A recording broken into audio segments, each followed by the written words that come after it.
Departments of Reserve Bank of India. Reserve Bank of India has different departments. First one, issue departments. This department issues notes for which country is divided into 15 circles. So issue department is entrusted with the duty of issue of notes. Second department is banking department. Banking department is concerned with the bank's service as banker to the government and to other banks. So the banking department serves as banker to the government and banker to other banks. Third one, Department of Currency Management.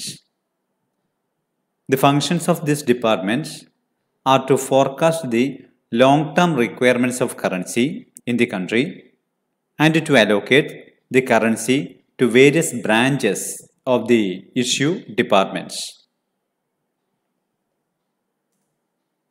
Fourth one, Department of Expenditure and Budgetary Control. This department proposes the bank's budget and monitors the expenditure of different units. Expenditure and Budgetary Control Department proposes the bank's budget and monitors the expenditure of different units of Reserve Bank of India. Fifth one, Department of Government and Bank Accounts. This department is concerned with the maintenance and supervision of accounts in the issue and banking departments. Exchange Control Department. So this department is concerned with the controlling foreign exchange transactions and maintaining stability in exchange rates.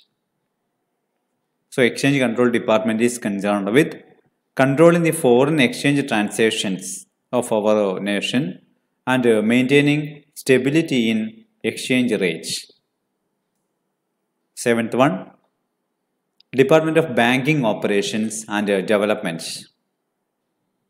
This department regulates and controls the working of the banks in the country.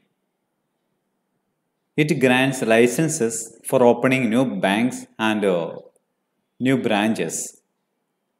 For opening a new bank or for opening new branches,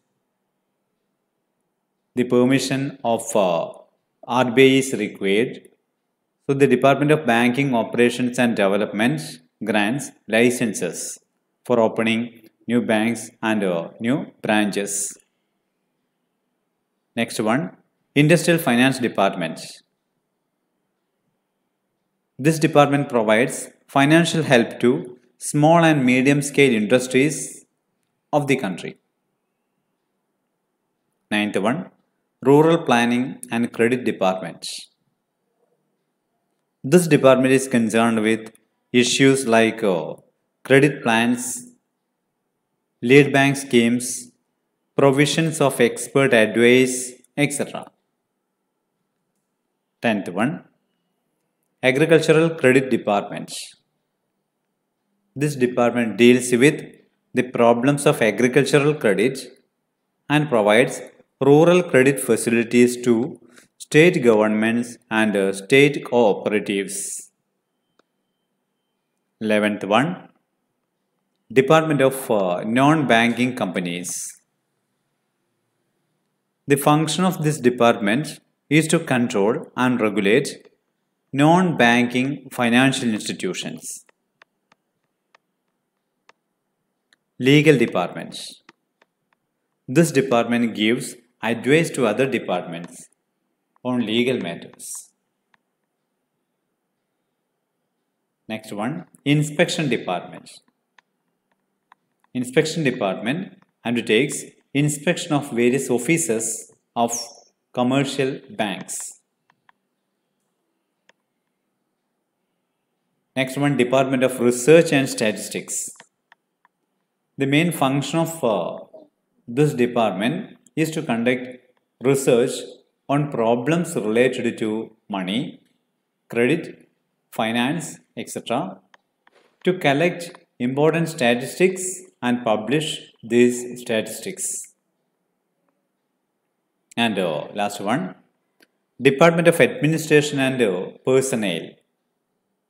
This department is concerned with the recruitment, placement, training, promotion, transfer, discipline, appeals, service conditions, salary, etc. Okay, so these are the important departments of Reserve Bank of India. Then now we are going to discuss functions of Reserve Bank of India. What are the functions performed by RBI? First one is monopoly of note issue. Second one, credit control. Third one, bankers bank. Fourth one, banker to the government. Fifth one, custodian of foreign exchange. Sixth one, ordinary banking functions. Seventh one, data collection and publication. Eighth one, developmental functions. So first of all, monopoly of note issue. RBI has the sole right to issue currency notes of all denominations except 1 rupee note. 1 rupee note is issued by the Ministry of Finance of Government of India. So RBI issues currency notes of all denominations except 1 rupee note. 1 rupee note is issued by Ministry of Finance of Government of India. The issue department of the bank is entrusted with the task of printing and issuing currency notes. Top 5 methods used for issuing notes. 5 methods are used for issuing notes. First one, simple deposit system. Second one, fixed fiduciary system. Third one, maximum fiduciary system. Fourth one, proportional reserve system. Fifth one, minimum reserve system. Let us discuss one by one in detail. First one, simple deposit system. Simple deposit system of currency issue. Under this system, the monetary authority is required to keep 10% of bullion, that is gold or silver, for every note issued. ഈ ഒരു system പ്രകാരം നമ്മുടെ reserve bank of India എത്ര രൂപയുടെ നോട്ടാണ് issue ചെയ്യുന്നത് അതിന് തുല്യമായ 100%, അതിന് ഈക്വലൻ്റ് ആയിട്ടുള്ള ഗോൾഡ് അല്ലെങ്കിൽ സിൽവർ അതിന് ഒരു റിസർവായിട്ട് സൂക്ഷിച്ചു വെക്കേണ്ടത് അത്യാവശ്യമാണ്. ഫുൾ എമൗണ്ടിൻ്റെ ഗോൾഡോ സിൽവർ ബാക്കപ്പ് ഉണ്ടായിരിക്കണം. That is why this system is also known as full reserve system. Okay, the Reserve Bank must maintain full reserve of gold or silver. That is why this method is also known as full reserve system. This system has certain merits. It is safe and enjoys public confidence because there is full backing of the bullion for every note issued. So this method is very safe and enjoys public confidence.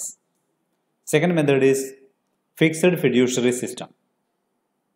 Under this system, a fixed amount of notes is issued by the central bank against reserves or government securities. So a fixed amount of note is issued by central bank against the reserves of government securities. Such amount issued on the faith or fiduciary of the central bank and is called fiduciary limit, and this limit is called fiduciary limit. Fixed amount of note issued by central bank against the reserves of government securities. That fixed amount is called fiduciary limit. The central bank is required to keep 10% gold reserves beyond the fiduciary limit. Suppose the Reserve Bank issues notes beyond the fiduciary limit, it must keep 10% gold reserves. The fiduciary limit is raised from time to time with the expansion of trade and industry. The Reserve Bank can raise the fiduciary limit from time to time with the expansion of trade and industry. This system was first introduced in England in 1844 and in India in 1860, followed by Japan, Norway, etc. The third method is maximum fiduciary system. Under this system, there is a maximum limit up to which the central bank is authorized to issue notes without any gold reserves. Okay, there is a maximum limit up to which the RBI is or the central bank is authorized to issue notes without any gold reserves. But there has to be full backing of gold reserves beyond this maximum limit. Okay, so beyond this limit, there should be a full backing of gold reserves. The central bank is, however, authorized to raise or lower the maximum fiduciary limits and fix the quantity of gold reserves. Fourth method is proportional reserve system. In this system, a certain percentage of the total notes issued by the central bank has to be in gold reserves and the remaining in the form of government securities. So under this system, a certain percentage of the total notes issued by central bank has to be in gold reserve. Only certain percentage of total notes issued by central bank has to be in gold reserve and the remaining in the form of government securities. And this percentage varied between 25 to 40% in countries like Switzerland, Holland, Belgium, USA and India. And last method is minimum reserve system. This is the method followed in India now. Under the minimum reserve system, the central bank is authorized to issue notes up to any extent, but it must keep a statutory minimum reserve of gold and foreign currencies. India adopted this system of note issue in 1956 after discarding the proportional reserve system. Up to 1956, proportional reserve system was adopted in India. After that, India adopted minimum reserve system. Accordingly, RBI is required to keep a minimum reserve of rupees 200 crores. Of this, rupees 115 crores must be in gold and the remaining 85 crores must be in foreign securities. Then the second function is credit control. Another important function of RBI is controlling credit in order to ensure internal price stability and promote economic growth. So in order to ensure internal price stability in the markets and to promote economic growth, credit control is very essential, and this function is performed by Reserve Bank of India, and we will discuss it in detail later. Bankers Bank. RBI acts as the bank of all banks in the country in the following ways. Every scheduled bank has to keep a certain minimum cash reserve with the Reserve Bank of India. Every scheduled bank must keep a certain minimum cash reserve with the Reserve Bank of India. The Reserve Bank of India gives financial help to commercial banks in the form of discounting their bills and through loans and advances against securities. Okay, RBI gives a financial help to commercial banks by discounting bills and through loans and advances against securities. And fourth function is banker to the governments.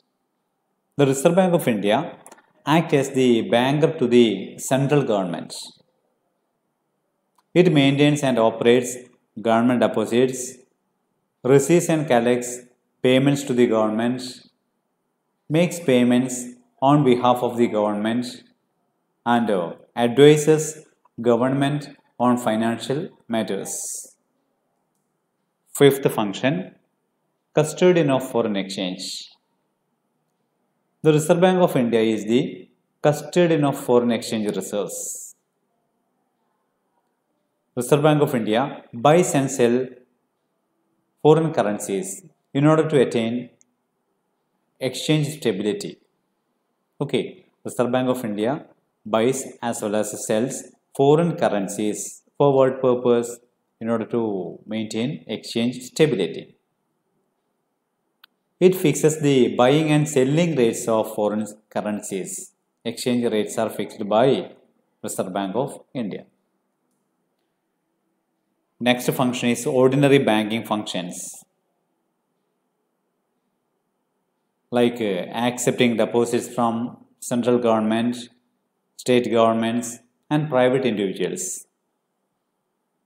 Buys, sells, and rediscounts the bills of exchange of scheduled banks. Grants, loans, and advances to the central government, state governments, and local authorities. Buys and sells government securities and foreign currencies. Buys and sells gold and silver. Seventh one, data collection and publication.